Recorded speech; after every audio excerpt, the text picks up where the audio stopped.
मित्रों, आप लोगों ने महाभारत सीरियल देखा होगा। उसमें कौरव पक्ष के दो किरदार बहुत चिरपरिचित हैं, दुर्योधन और दुशासन। उनकी एक बहन भी थी जिसका नाम दुश्शला बताया जाता है।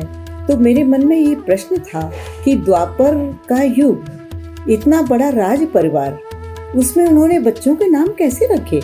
एक आम व्यक्ति भी जब अपने बच्चों के नाम रखता है तो पहले से ढूंढता है, बहुत मीनिंगफुल नामों को तलाशता है, और ये भी कहते हैं कि उन नामों का असर पूरे जीवन भर बच्चों के ऊपर पड़ता है।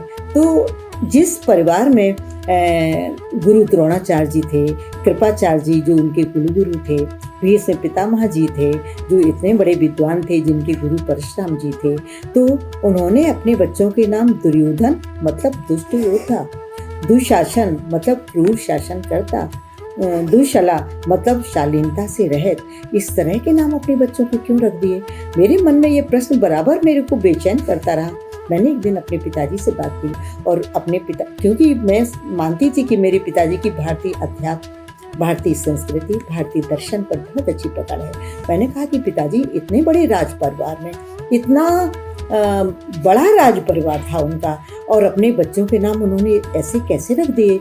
तब मेरे पिताजी ने मुझे बताया, नहीं बेटी, उनके नाम वास्तविक नाम नहीं है ये, उनके नाम थे सुयोधन, सुशासन, सुशला। सुशला मीन्स शालीनता वाली, विनम्र महिला, और सुशासन एक अच्छा शासन करता, और सुयोधन श्रेष्ठ योद्धा। ये उनके वास्तविक नाम है, और ये नाम तो शायद उनके कृत्यों के कारण, उनकी नकारात्मक सोच के कारण ये समाज के द्वारा दिए गए थे।